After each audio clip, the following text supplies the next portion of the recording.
ذلك الكتاب لا ريب فيه هدى للمتقين۔ رب کا نوع بشر پر جو احسان ہے ہر مسلمان کا جس پہ ایمان ہے، صرف قرآن ہے۔ الحمدللہ رب العالمین والصلاة والسلام على جميع الانبیاء والمرسلین، خصوصاً على سید الرسل وخاتم النبیین وعلى آلہ واصحابہ واتباعہ اجمعین، اما بعد۔ حضرات علماء کرام، محترم بزرگوں، دوستوں اور عزیز طلباء، ہماری گفتگو اسلام کے خاندانی نظام کے حوالے سے ہو رہی ہے، اور آج کی گفتگو کا ایک رخ متعین کیا گیا تھا کہ کسی زمانے میں غلام، لونڈی یہ موجود تھے، تصور بھی تھا، قرآن پاک میں بھی ذکر ہے، احادیث میں بھی ذکر ہے، فقہاء کرام نے بھی سینکڑوں نہیں بلکہ ہزاروں جزیات پہ ذکر کیا ہے۔ آج کے عالمی تنازعات میں اور اسلام کے بارے میں عالمی سیکولر حلقوں کے اعتراضات میں ایک بڑا اعتراض بھی ہے۔ تو یہ صرف اس حد تک کہ غلامی تھی کیا ہے اور ہے کیا اور اب کیا پوزیشن ہے، یہ اس سے تعارفی انداز میں کچھ گفتگو کرنا چاہوں گا۔ غلام کیا تھے، اب کیا صورت ہے، اعتراض کیا ہے، ہمارا موقف کیا ہے، یہ بریفنگ کے انداز میں، تعارفی انداز میں میں کچھ گفتگو کرنا چاہوں گا۔ یہ بات تو تسلیم شدہ ہے کہ غلام، لونڈی جناب نبی کریم صلی اللہ علیہ وسلم کے زمانے میں بھی تھے، غلام بھی تھے، لونڈیاں بھی تھیں، حضور کے گھر میں بھی تھے، عام معاشرے میں بھی تھے۔ یہ انسان تھے جو خریدے جاتے تھے، بیچے جاتے تھے، لوگ تھے، خریدے بھی جاتے تھے، بیچے بھی جاتے تھے، اور گھروں میں رہتے بھی تھے، خدمت کے کام بھی کرتے تھے۔ یہ آغاز کیسے ہوا اور غلام بنتے کیسے تھے، اور اس غلام بننے کے جو اسباب تھے ان اسباب میں اسلام کا کیا دخل ہے؟ پہلی بات تو میں یاد کرنا چاہوں گا کہ اس کا آغاز اسلام سے نہیں ہوا، اسلام کو یہ نظام پہلے سے موجود ملا ہے۔ پہلی بات یہ ذہن میں رکھیں کہ ہم نے آغاز نہیں کیا، پہلے سے ایک موجود تھا، سسٹم چلا آ رہا تھا، ہمارے یہاں بھی چلتا رہا۔ جناب نبی کریم صلی اللہ علیہ وسلم جب مبعوث ہوئے ہیں، تشریف لائے ہیں، تو خود حضور کے گھر میں بھی غلام تھے۔ زید بن حارثہ رضی اللہ تعالیٰ عنہ حضور کے غلام تھے، جن کو حضور نے آزاد کر کے متبنہ بنا لیا تھا۔ حضور کو دودھ پلانے والی خاتون حضرت سویبہ لونڈی تھی ابو لہب کی، حضور کو دودھ پلایا تھا۔ یہ اصل کو وہ موجود تھے اور پیچھے سے چلے آ رہے تھے۔ غلام بنتے کیسے تھے، پہلے دوسرے نمبر پر یہ بات عرض کرنا چاہوں گا۔ ایک انسان، اچھا خاصا انسان ہے، غلام کیسے بن گیا؟ غلام بنانے کے اس زمانے میں 3 ذریعے تھے جن ذریعوں سے لوگ غلام ہو جاتے تھے، بنا لیے جاتے تھے۔ ایک تو تھا بردہ فروشی، تو ایک طویل عرصے تک دنیا میں جاری رہی ہے، اور امریکہ کی تو پوری تاریخ ہے غلاموں کے بیچنے کی، غلاموں کی منڈیوں کی پوری تاریخ ہے، بیچے جاتے تھے، منڈیاں لگتی تھیں۔ کسی کمزور آدمی کو طاقتور آدمی پکڑ کے بیچ دیتا تھا اور وہ غلام ہو جاتا تھا۔ یہ عام چلن تھا، عام رواج تھا۔ زید بن حارثہ جو حضور کے غلام تھے، پھر آزاد ہوئے اور پھر بیٹے، منہ بولے بیٹے بنے، یہ غلام خاندان کے نہیں تھے، اور آ جاتے کچھ طاقتور لوگوں نے پکڑا تھا، بیچ دیا تھا، بکتے بکاتے مکے پہنچ گئے تھے۔ اس کو آج کل بردہ فروشی کہتے ہیں۔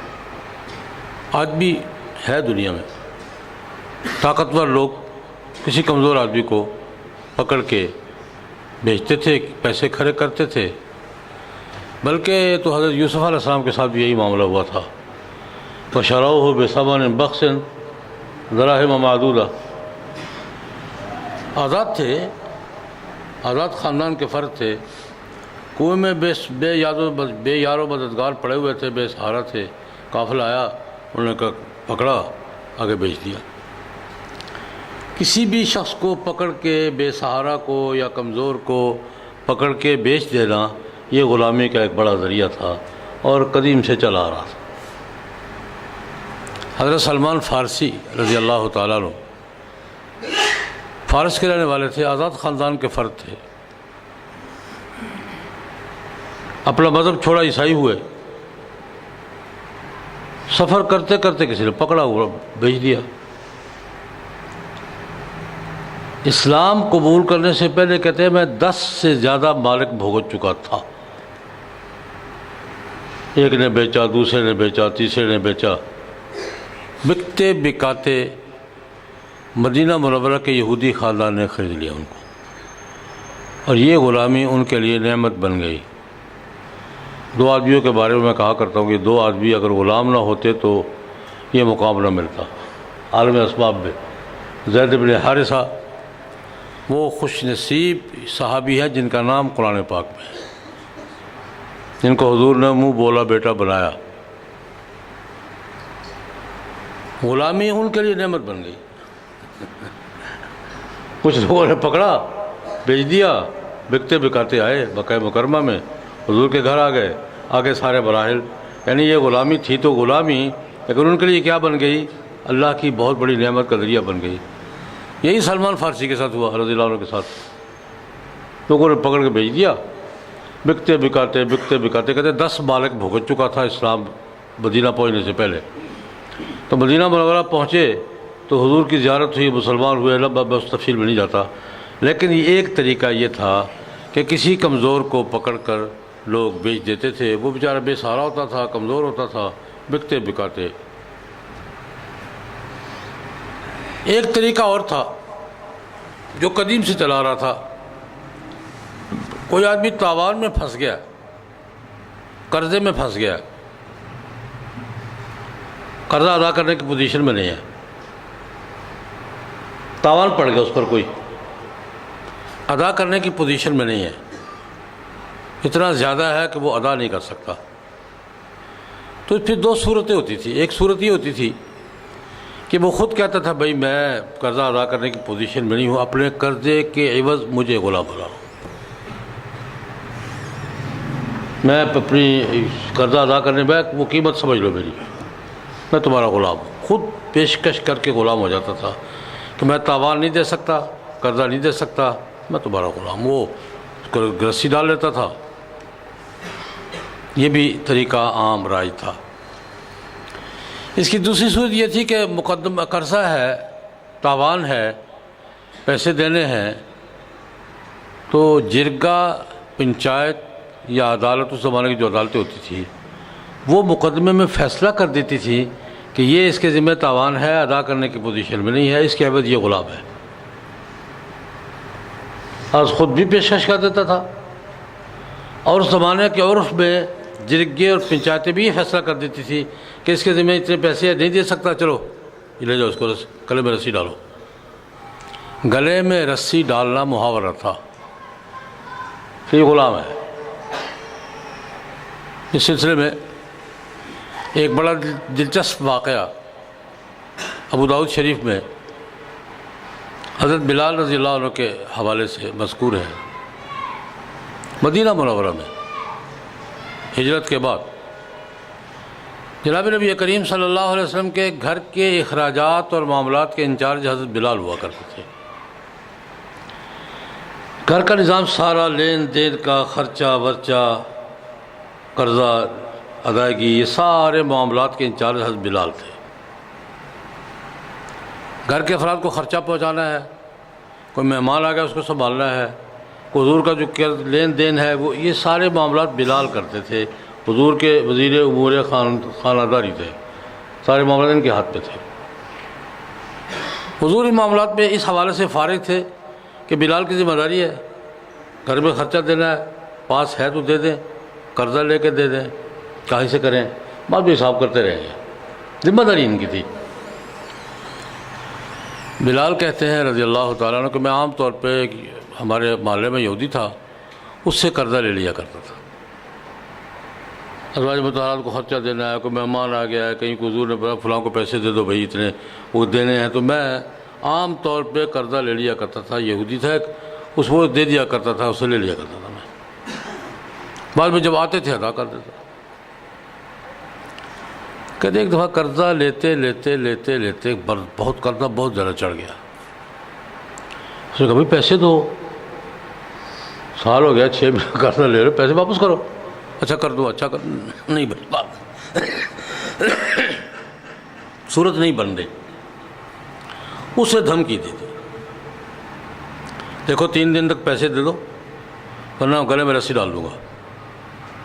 یہ میں محاورہ بتا رہا ہوں، گلے میں رسی ڈال دوں گا. مطلب یہ کہ تمہیں غلام بنا کے بیچ دوں گا اپنے پیسوں کے پاس. میرے پیسے واپس کرو ورنہ 3 دن کے بعد میں تمہیں غلام بنا کے بیچوں گا اور اپنے پیسے پورے کروں گا.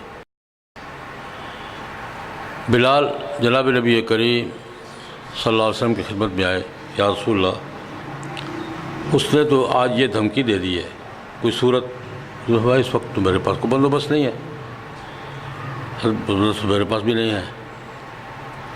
دیکھو اللہ خیر کرے گا. 1 دن گزرا، 2 دن گزرے، 3 دن گزرے، کہیں سے کوئی رقم ہو نہیں رہا، نہ حضور کے پاس نہ بلال کے پاس. 3 دن پورے ہو گئے. ابو داؤد شریف کی روایت ہے کہ شام کو جناب نبی کریم صلی اللہ علیہ وسلم کی خدمت میں آئے بلال، یا رسول اللہ میں نے پہلے غلامی بھگتی ہے، مجھے پتہ ہے غلامی کیا ہوتی ہے، مجھے سڑکوں پہ گھسیٹا جاتا تھا، پتہ نہیں میں بھگت چکا ہوں، دوبارہ میں گلے میں رسی ڈالنے کے لیے تیار نہیں ہوں، کچھ کیجیے. یہ رسول ہے کہ میں دوبارہ گلے میں رسی ڈلوانے کے لیے تیار نہیں ہوں. بھگت چکا ہوں ایک دفعہ غلامی، دوبارہ نہیں کیا. کوئی راستہ فرمایا نہیں ہے، کیا کروں، کہاں سے کروں. اچھا یا سر پھر اجازت دیجیے میں کہیں کھسک جاتا ہوں، جب انتظام ہوگا تو آ جاؤں گا، یہ تو اجازت دینا. کھسک جاتا ہوں یہاں سے، جب کبھی 2 مہینے 4 مہینے 6 مہینے میں بندوبست ہوگا واپس آ جاؤں گا. حضور نے ہمارا ٹھیک ہے، یہ اجازت مل گئی. بلال رضی اللہ عنہ فرماتے ہیں کہ رات کو میں ساری تیاری سواری خچر تھی، تھیلا ویلا ڈنڈا ونڈا اور سارے سامان سفر کا تیار کر کے سرانے رکھ کے لیٹا کہ آدھی رات کے بعد جو لوگ تہجد کے لیے اٹھیں گے اٹھوں گا، چپکے سے کیسے جاؤں گا. میں بھی سامان تیار کر کے لیٹا ہوں اس خیال سے کہ 2 گھنٹے 3 گھنٹے لیٹتا ہوں، سوتا ہوں اور کہ چلا جاؤں گا. اتنے میں کسی نے آواز دی، بلال. رسول اللہ صلی اللہ علیہ وسلم یاد فرما رہے ہیں. میں حاضر ہوا، 4 اونٹ ساز و سامان سمیت کھڑے تھے.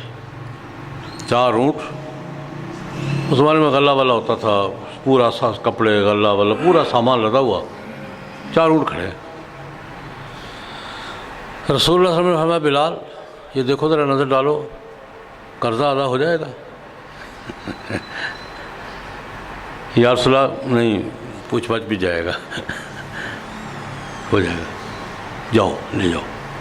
یہ مجھے فلاں قبیلے کے سردار نے ہدیہ بھیجا ہے، فلاں قوم کے سردار نے یہ 4 اونٹ ساز و سامان سمیت مجھے ہدیہ بھیجے ہیں، اب جاؤ یہ اپنا قرضہ پورا کرو. اللہ پاک نے تمہیں جانے سے بھی بچا لیا ہے، غلام بننے سے بھی بچا لیا، لیکن اگر کوئی قرضہ ادا کرنے کے بعد بچ جائے نا تو میرے گھر نہ لانا، بھی تقسیم کر لینا. یہ میں نے اس لیے کیا کہ اس زمانے میں غلام بنانے کا طریقہ کیا تھا. یہ بھی ایک طریقہ تھا، تاوان میں، قرضے میں، خود یا زبردستی یا پنچایت کے ذریعے لوگ غلام بن جایا کرتے تھے۔ تیسرا طریقہ اس زمانے میں غلام بنانے کا یہ تھا، جنگ ہوئی ہے، جنگ میں قیدی آئے ہیں، جنگوں میں قیدی ہوتے تھے۔ اس دور کا عالمی عرف اور رواج یہ تھا کہ جنگوں کے قیدی 3-4 آپشن ہوتے تھے اس کے، قتل کر دیں، نہیں قتل کرنا ایسے چھوڑ دیں، اما منم بعد و اما فدان، ویسے چھوڑ دیں، نہیں فدیہ لے لیں، نہیں آخری آپشن یہ ہوتا تھا کہ ان کو قیدی بنا لو۔ پہلا آپشن سے چھوڑ دو، اگر ضروری سمجھ تو قتل کر دو۔ قتل بھی کیے ہیں، نبی کریم صلی اللہ علیہ وسلم نے جنگی قیدی قتل بھی کیے ہیں، ویسے بھی چھوڑے ہیں، فدیہ لے کے بھی چھوڑے ہیں، غلام بھی بنائے ہیں۔ چاروں آپشن جناب نبی کریم کے زمانے میں استعمال ہوئے ہیں۔ بدر کے قیدی فدیہ لے کے چھوڑے تھے، اس کا ذکر قرآن پاک میں بھی ہے، مشورہ ہوا تھا، فدیہ لے کے چھوڑ دیے تھے۔ غزوہ بنو مستلق کے قیدی صحابہ نے ویسے ہی چھوڑ دیے تھے۔ ہوا یوں کہ قیدی آئے، جنگ ہوئی، فتح ہوئی، قیدی بنے، نبی کریم صلی اللہ علیہ وسلم نے بنو مستلق کے سردار کی بیٹی سے شادی کر لی، حضرت جویریہ سے، جویریہ بنت الحارث، جو شادی کر لی تو صحابہ نے کہا یا رسول اللہ، اب تو رشتہ ہو گیا حضور کا، یہ جتنے غلام ہیں نا حضور کے سسرالی خاندان کے ہیں، نہیں چھوڑ دو ان کو۔ تو شادی کی برکت سے سارے چھوڑ دیں، یہ حضور کے سسرالی کوئی حضور کے سسرال کے خاندان کے ہیں، شادی ہو گئی ہے، چھوڑ دی۔ ویسے بھی چھوڑ دیے، قیدی بھی بنائے، فدیہ لے کے بھی چھوڑے، اور بنو قریظہ کے وقت قتل بھی کیے ہیں قیدی۔ یہ 4-5 آپشن تھے، ویسے چھوڑ دیں، فدیہ لے کے چھوڑیں، قتل کر دیں۔ معاوضے میں بھی ایک بڑا دلچسپ واقعہ ہے، ابو داؤد شریف کا ہی ہے، تبادلہ، قیدیوں کا تبادلہ۔ ایک مارکے میں ایک عورت گرفتار ہو کر آئی، بڑی خوبصورت عورت تھی، وہ ایک مجاہد کے حصے میں آ گئی، سلمہ بن الاکوع کے حصے میں رضی اللہ تعالیٰ عنہ۔ انہوں نے دیکھا، فرمایا سلمہ یہ مجھے دے دو۔ اب وہ پریشان کہ حضور کیوں مانگ رہے ہیں، یہ مجھے دے دو یا رسول اللہ، مجھے دے دو نا۔ وہ دے دی۔ حضور نے اس عورت کے عوض اپنے بعض قیدیوں کا تبادلہ کروایا۔ وہ کفار سے کبھی میرے قیدی چھوڑ دو، یہ اپنی قیدی لے جاؤ، قیدیوں کا تبادلہ بھی حضور نے کروایا۔ ایک طریقہ یہ تھا کہ جنگ میں جو قیدی آئے ہیں ان قیدیوں کو اگر کوئی اور ایک آپشن کے طور پر، یہ میں اس لیے وضاحت کر رہا ہوں کہ یہ قیدی بنانے کا حکم نہیں تھا، 4-5 آپشن میں سے ایک آپشن تھا۔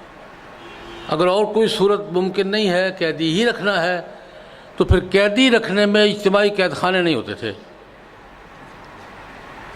اس زمانے میں قید خانے نہیں ہوتے تھے، جیلیں نہیں ہوتی تھی، تقسیم کر دو۔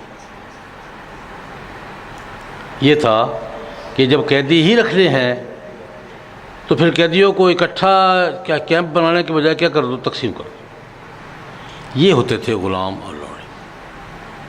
اب اگلے مراحل، جناب نبی کریم صلی اللہ علیہ وسلم نے اس آپشن کو باقی رکھا، میں یہ بات کہہ رہا ہوں، اور یہ بات کہ یہ حکم نہیں ہے، آپشن ہے۔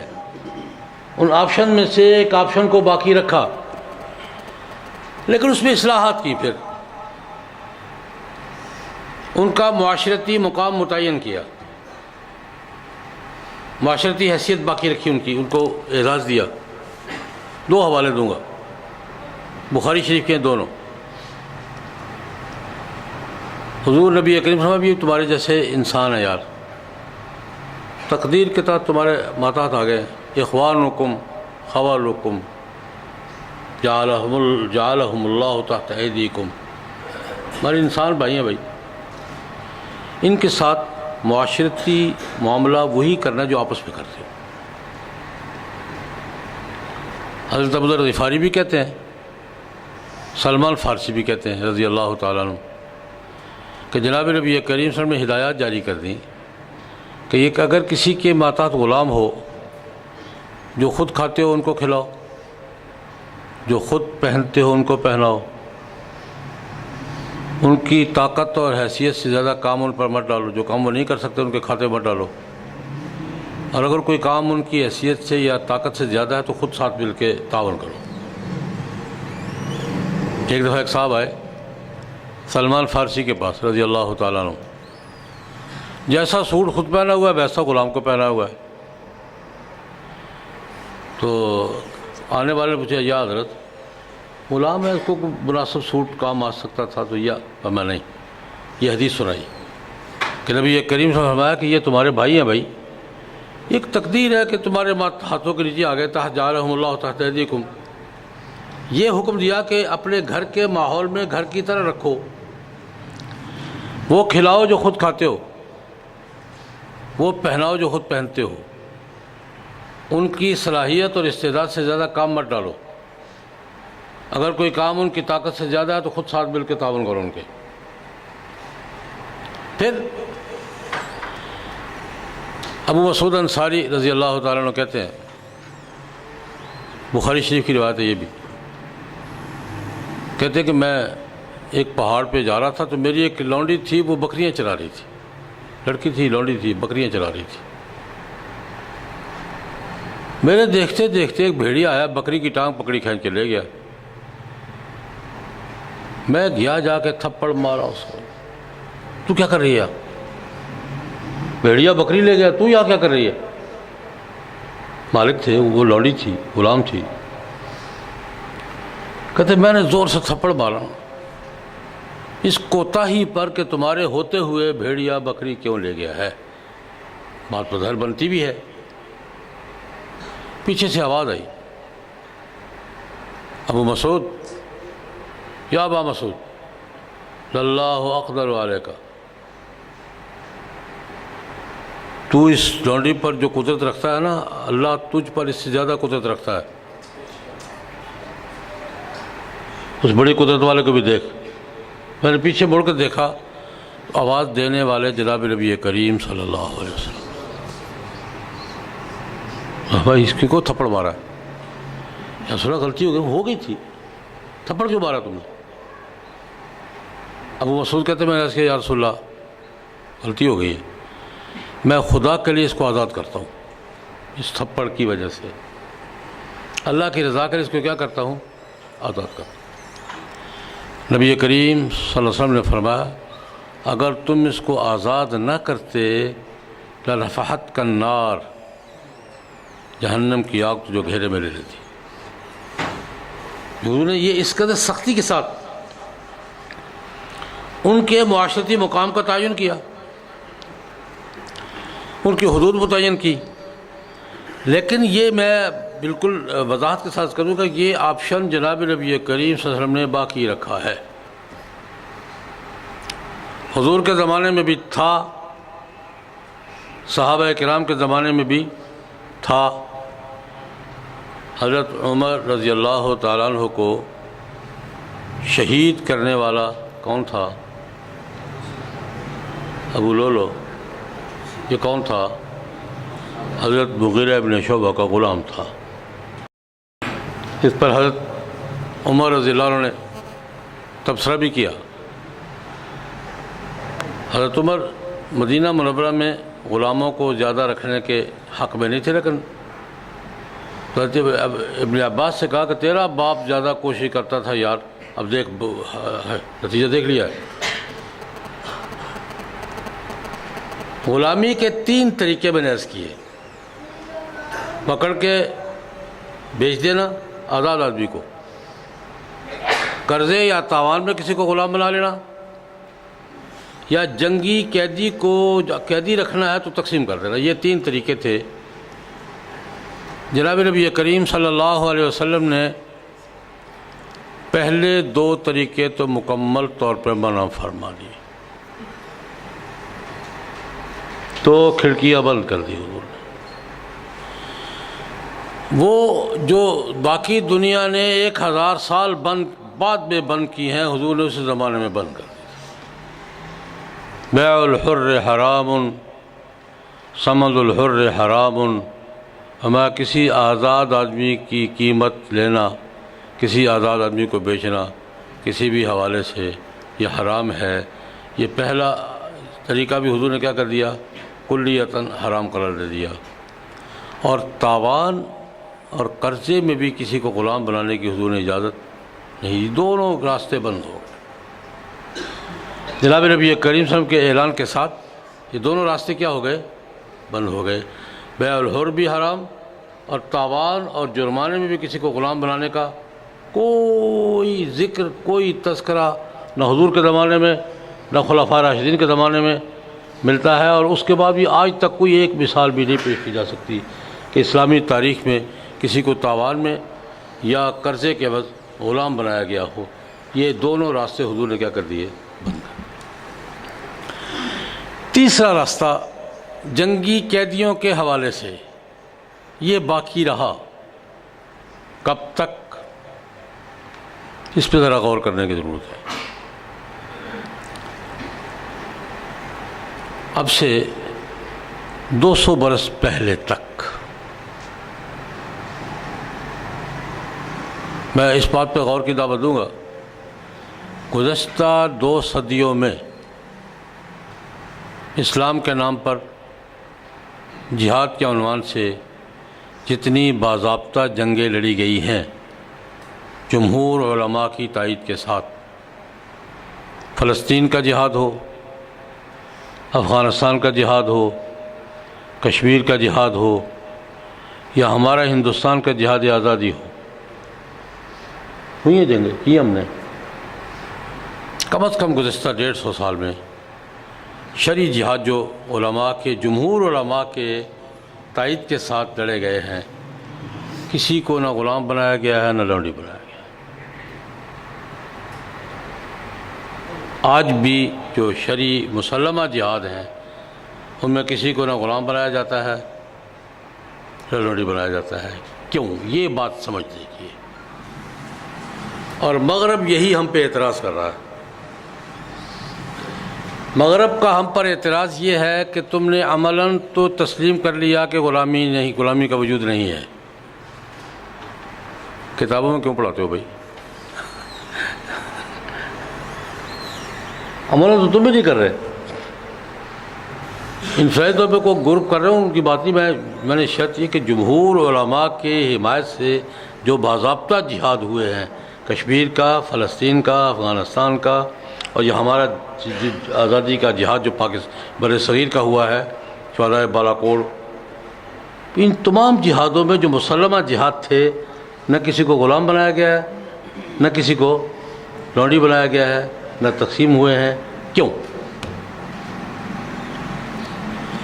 مغرب ہم سے یہی کہتا ہے کہ بھائی تم نے جب عملاً ہمارا موقف تسلیم کر لیا ہے کہ غلامی کا وجود نہیں ہے، تو کتاب قرآن سے بھی کہتے قرآن میں ترمیم کرو، حدیثیں بدلو، فقہی احکام میں ترمیم کرو۔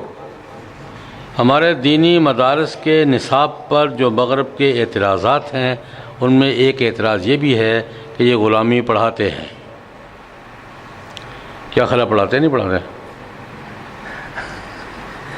قرآن پاک کی وہ آیات جن میں مکاتبت کا ذکر ہے، جن میں موالقت ایمانکم کا ذکر ہے، تحریر رقبۃ المؤمنہ کا ذکر ہے، تحریر رقبۃ کا ذکر ہے، وہ سارے ولا تکرہوا فتیاتکم علی البغاء ان اردنا، میں 20 آیات ہیں، کوئی 2-4 تو میں نے ویسے حوالہ دے دیا، 20 آیات ہیں۔ یہ ہم پڑھاتے ہیں نہیں پڑھاتے؟ مغرب کا ایک جھگڑا ہمارے ساتھ یہ ہے کہ جب تم عملاً غلام نہیں بنا رہے ہو تو علماً پڑھاتے کیوں ہو؟ اس پر ہمارے ہاں پھر یہ سوال ہے کہ اگر یہ شرعی تھا تو کیوں نہیں ہے، اور نہیں ہے تو پہلے کیوں تھا؟ یہ دونوں بڑے مستقل سوال ہیں۔ سوال ذہن میں آیا کہ اگر یہ درست تھا تو کرتے کیوں نہیں ہیں؟ اگر اب نہیں کرتے پہلے کیوں کیا تھا؟ یہ تو ہمارا آپس کا سوال ہے. اگر یہ شرعاً درست ہے، جائز ہے، اب کیوں نہیں کر رہے؟ اور کوئی بھی نہیں کر رہا نا، نہ ہم کر رہے ہیں، نہ فلسطینی کر رہے ہیں، نہ افغانی کر رہے ہیں، کوئی بھی نہیں کر رہا. یہ بات سمجھنے کی کیوں نہیں کر رہے؟ جہاد افغانستان میں ہم نے کیوں نہیں کیا؟ کشمیر کے جہاد میں کیوں نہیں کر رہے ہم؟ فلسطین کے جہاد میں کیوں نہیں کر رہے؟ ہم نے آزادی کی جتنی جنگیں لڑی ہیں، شہدائے بالا کوٹ، یہ ساری آزادی کی جنگیں لڑی ہم نے، کیوں نہیں کیا؟ یہ بہت بڑا سوال ہے. جب یہ ایک شرعی ضابطہ تھا تو کیوں نہیں کیا؟ کس نے منسوخ کیا اس کو؟ میں کہتا ہوں کہ کیا اس لیے نہیں کہ یہ حکم نہیں تھا، آپشن تھا.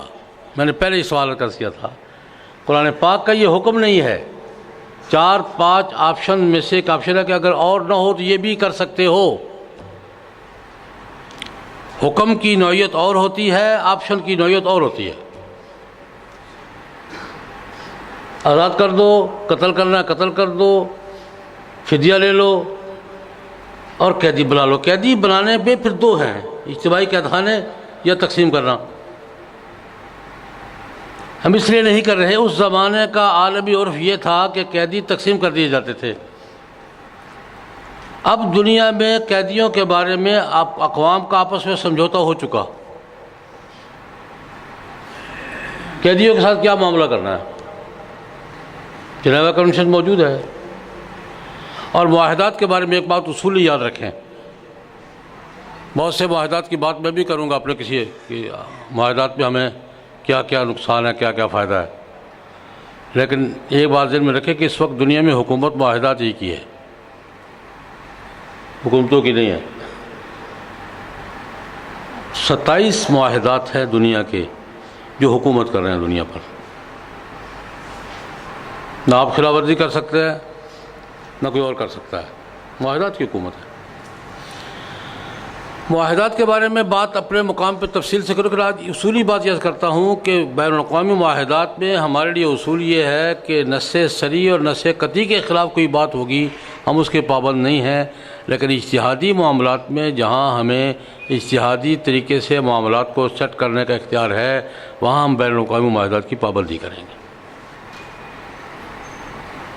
اگر کوئی بات نص صریح کے خلاف ہے، وہاں تحفظ یہ قرآن پاک کی نص صریح اور نص قطعی کے خلاف ہے، وہاں ہم ضرور اپوزیشن رکھیں گے، کہیں گے نہیں یار.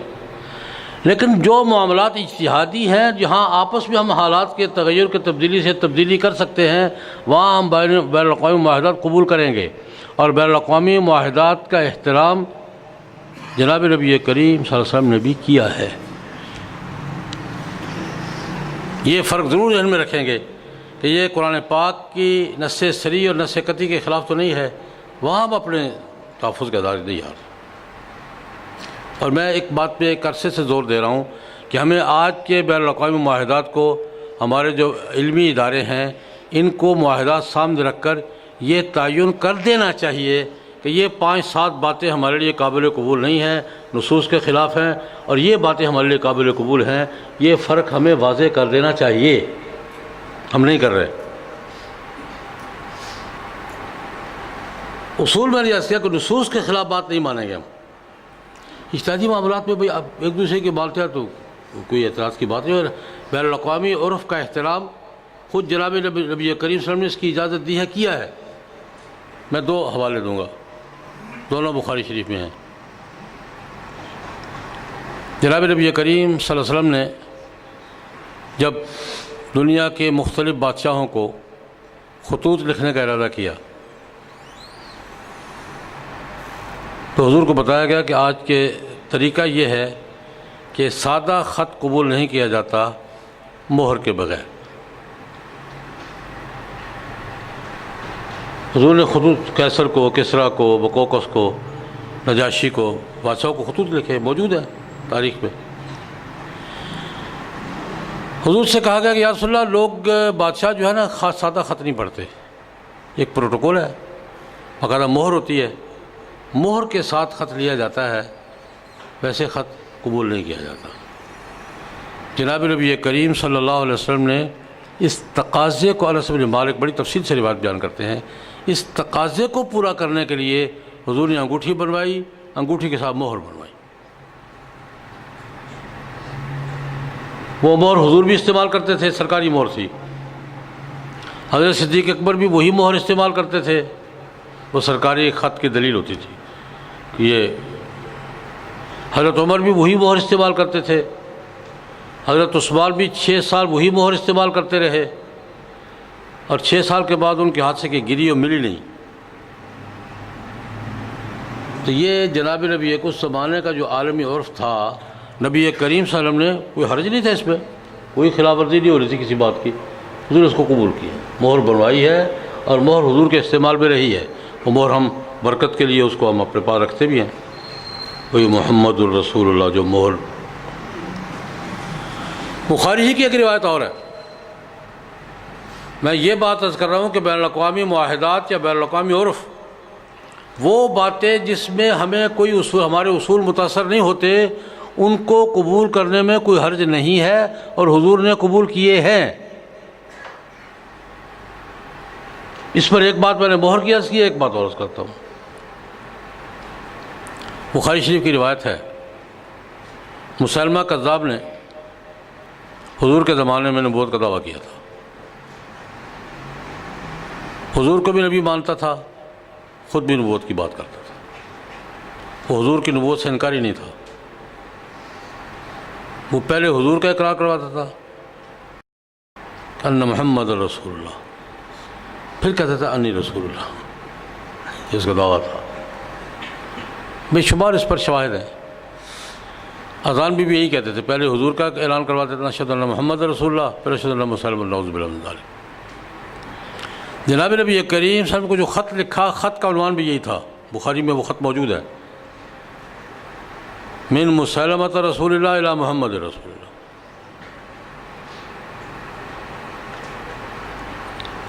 حضور کے پاس مسلمہ کذاب کے پاس کوئی آدمی جاتا تھا تو پہلے اشہد ان محمد رسول اللہ۔ حبیب ابن زید انصاری رضی اللہ تعالیٰ عنہ جو مسلمہ کے ہاتھوں شہید ہوئے تھے، پہلے نوجوان صحابی ہیں انصاری جو ختم نبوت پر شہید ہوئے ہیں، حبیب بن زید پکڑے گئے، مسلمہ کے سامنے پیش ہوئے، پوچھا اتشہد ان محمد رسول اللہ، حضرت محمد کو اللہ کا رسول مانتے ہو؟ انہوں نے کہا ہاں اشہد وہی دیتا ہوں۔ اتشہد انی رسول اللہ، مجھے بھی مانتے ہو؟ انہوں نے کہا نہیں۔ پہلے حضور کا پوچھا اتشہد ان محمد رسول اللہ، انہوں نے کہا اشہد، میں گواہی دیتا ہوں۔ پھر اپنا پوچھا اتشہد انی رسول اللہ، اس نے کہا نہیں، یہ نہیں کہا نہیں، اس نے بڑا عجیب جواب دیا۔ انہوں نے کہا ان فی اذنی صمما عن سماع ما تقول، میرے یہ کان تمہاری یہ بات نہیں سن رہے، کیا کہتے ہو؟ ورنہ سادہ سا جواب کافی تھا، نہیں مانتا یار۔ ان فی اذنی صمما عن سماع ما تقول، تمہاری یہ بات میرے کانوں کے اندر نہیں جا رہی، کیا کہہ رہے ہو؟ میرے کان نہیں سن رہے۔ اس پر شہید کر دیا، اس حبیب زید پہلے شہید ہے۔ لیکن میں یہ بات بتا رہا ہوں کہ جناب نبی کریم صلی اللہ علیہ وسلم کو رسول اللہ مانتا تھا، حضور کی پیروی میں نبوت کا دعوے دار تھا۔ وہ پہلے حضور کا اقرار کرواتا تھا، پھر اپنا۔ خط میں بھی یہی لکھا، خط کا متن یہ ہے، کہتا ہے اشرکت معک فی الامر۔ میں ایک بات درمیان میں عرض کر دوں، قادیانی مغالطہ دیتے ہیں کہ مرزا صاحب تو حضور کے مقابلے پر نہیں، حضور کے تابعدار نبی ہیں۔ بہت بڑا مغالطہ ہے، مقابلے پر تھوڑے ہی ہیں، وہ تو حضور کو نبی مانتے ہیں اور اپنی بات کرتے ہیں۔ میں کہتا ہوں مسلمہ بھی یہی کرتا تھا، مسلمہ کے موقف میں اور مرزا غلام احمد کے موقف میں کوئی فرق نہیں ہے۔ مسلمہ بھی یہی کہتا تھا محمد اللہ کے رسول ہیں، میں بھی ہوں۔ اس کا خط کا متن یہ ہے اشرکت معک فی الامر ولکن قریش قوم یعتدون، مجھے نبوت میں آپ کے ساتھ شریک کیا گیا ہے، لیکن قریشی سخت لوگ ہیں، منع نہیں کرتے۔ یہ جو خط کا مفہوم یہ ہے، مجھے آپ کے ساتھ شریک کیا گیا ہے، اور پیشکش بھی یہی کی اس نے کہا میری آپ سے کوئی جنگ نہیں ہے، اپنے بعد مجھے اپنا خلیفہ نامزد کر دیں، میرا کوئی جھگڑا نہیں آپ سے. آپ کہہ دیں کہ آپ کے بعد میں ہوں گا، یا یہ کر دیں کہ لنا وبرن والا کا مدرن، شہری نبی آپ، دیہاتی میں، اربن پیغمبر آپ، رورل پیغمبر میں، تقسیم کر دیں. یہ ساری بات میں نے اس لیے کی ہے کہ مسلمہ کذاب کا دعویٰ حضور کے مقابل نبی کا نہیں تھا، امتی نبی کا تھا، پیروکار نبی کا تھا، تابع نبی کا تھا، شریک نبی کا تھا. یہ قادیانی ویسے مغالطہ دیتے کہ مقابلے پر تو نہیں تھے نا جی، تابع ہی تھے. میں ان سے کہا کرتا ہوں کہ مسلمہ بھی یہی تھا. خیر جو بات میں واقعات کرنے وہ یہ ہے، مسلمہ کے دو قاصد آئے، ایک عبداللہ بن رواحہ بھی تھا. عبداللہ بن مسعود راوی ہیں، بخاری کی روایت ہے. خط لے کر آئے، یہی خط، مسلمہ رسول اللہ کی طرف سے، محمد رسول اللہ کے نام. مجھے آپ کے ساتھ نبوت میں شریک کیا گیا ہے، لیکن آپ قریشی ہیں نا، قریشی بڑے ڈاڑے لوگ ہوتے ہیں، مانتے نہیں ہیں. تو یا آپ ایسا کریں کہ مجھے اپنا خلیفہ نامزد کر دیں، یا دیہات اور شہر تقسیم کر دیں. یہ خط پڑھ کر جناب نبی کریم صلی اللہ علیہ وسلم نے ان دونوں سے پوچھا، اتشہدان انی رسول اللہ، مجھے اللہ کا رسول مانتے ہو؟ یہ بالکل مانتے ہیں. ان دو قاصد نمائندوں سے، اتشہدان انی رسول اللہ، کیا تم مجھے اللہ کا رسول مانتے ہو؟ کہ بالکل مانتے ہیں. اتشہدان ان مسلمہ رسول اللہ، مجھے رسول اللہ ماننے کے بعد مسلمہ کو بھی رسول اللہ مانتے ہو؟ ان کا ہم بالکل مانتے ہیں، بالکل مانتے ہیں. اس پر حضور نے ایک جملہ کہا، وہ جملہ عرض کرنا چاہتا ہوں. فرمایا لولا ان الرسل لا تقتل لضربت اعناقکما،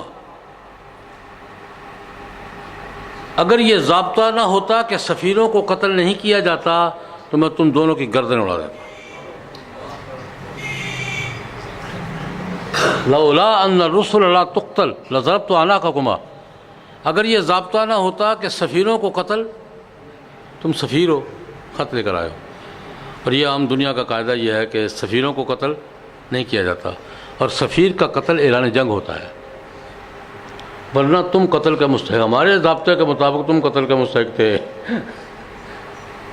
ہمارے قاعدے کے مطابق تم قتل کا مستحق تھے، لیکن یہ ضابطہ تمہیں بچا رہا ہے. لولا ان الرسل لا تقتل لضربت اعناقکما، اگر یہ ضابطہ نہ ہوتا دنیا میں تسلیم شدہ کہ سفیروں کو قتل نہیں کیا جاتا تو میں تم دونوں کی گردنیں اڑا دیتا. یہ بات میں کیا کہتا کہ حضور نبی کریم صلی اللہ علیہ وسلم وہ بین الاقوامی ضوابط جن کا ہمارے کسی اصول کی خلاف ورزی نہیں ہوتی تھی، اس کو حضور تسلیم کرتے تھے، اس کا احترام کرتے تھے. اس زمانے میں قیدیوں کو تقسیم کرنے کا رواج تھا، ہم نے اس کو قبول کیا. اب وہ عالمی عرف بدل گیا ہے، عالمی عرف بدل گیا ہے. اب عالمی عرف کیا کہ قیدیوں کے بارے میں قوانین طے ہو گئے، قیدیوں کو کیسے سنبھالنا ہے، پورا مکمل ایک نظام ہے. ہمیں اس کو مسترد کرنے کی کوئی ضرورت نہیں ہے، ہمیں اس کو مسترد کیونکہ ہماری نصوص کی خلاف ورزی نہیں ہے، وہ ایک آپشن ہے. ہم نے بحیثیت امت اس کو قبول کر لیا ہے. قیدیوں کے بارے میں آج کا جو عرف ہے، ہم نے امت نے بحیثیت امت اس سارے سسٹم کو کیا کر لیا ہے، قبول کر لیا ہے. اس لیے اس زمانے میں غلام آج نہیں بنا رہے ہم. کل اگر یہ میں اگلے سوال کا جواب دے رہا ہوں، پڑھاتے کیوں ہو؟ منسوخ تو نہیں ہوئے نا، منسوخ تو نہیں ہوئے نا. کل اگر وہ پہلے والا ماحول پھر آ جائے گا، قوانین پھر موجود ہیں.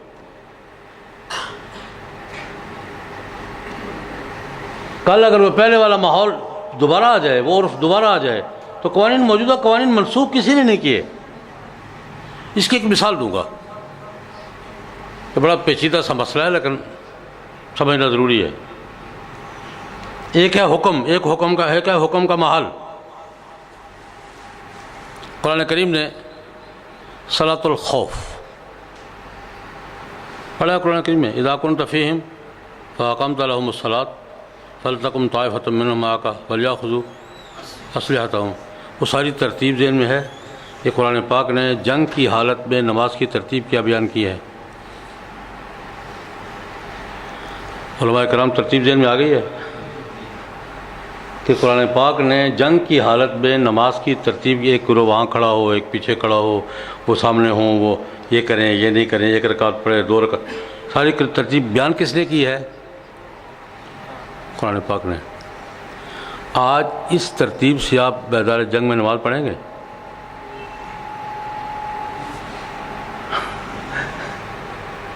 جس ترتیب سے قرآن پاک نے صلاۃ الخوف کی ترتیب بیان کی ہے، آپ میدان جنگ میں کسی جنگ میں اس ترتیب سے نماز پڑھیں گے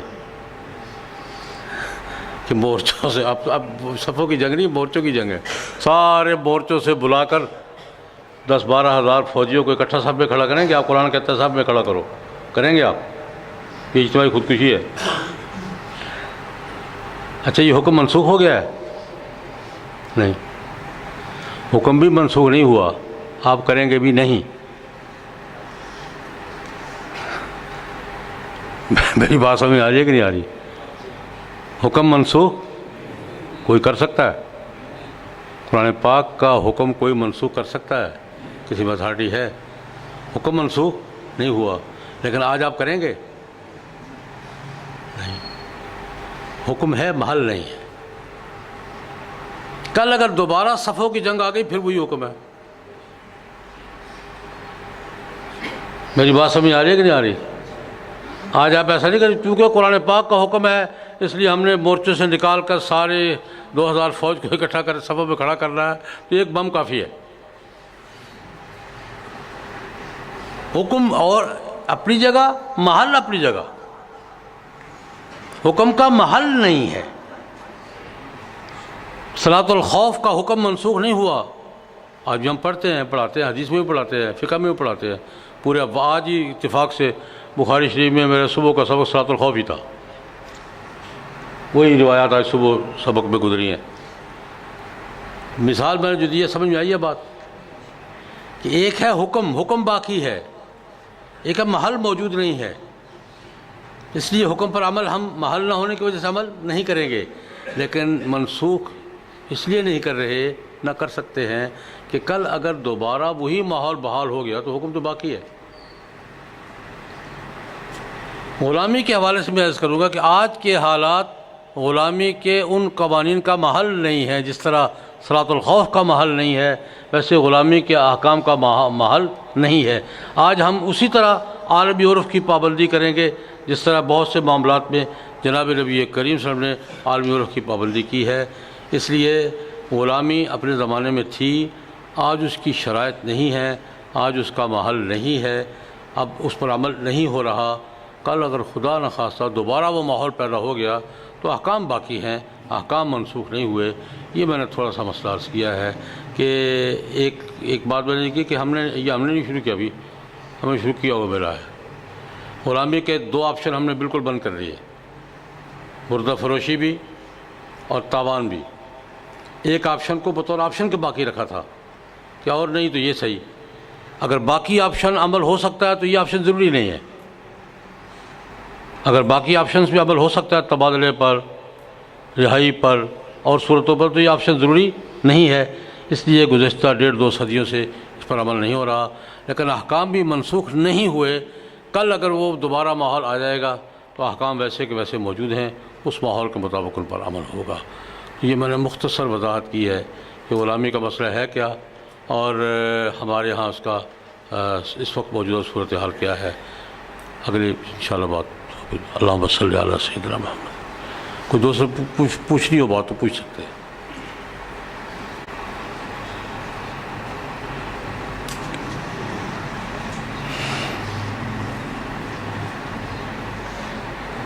اللہم صلی علی سیدنا محمد النبی الامی وآلہ وصحبہ وبارک وسلم۔ نستغفرک ربنا من کل ذنب ونتوب الیک، نستغفرک ربنا من کل ذنب نستغفرک ربنا من کل ذنب نستغفرک ربنا من کل ذنب ونتوب الیک۔ صلی اللہ تعالی علی خیر خلقہ محمد وآلہ وصحبہ۔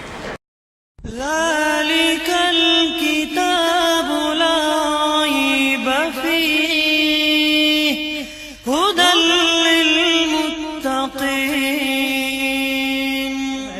رب کا بنوع بشر پر جو احسان ہے ہر مسلمان کا جس پہ ایمان ہے، صرف قرآن ہے، صرف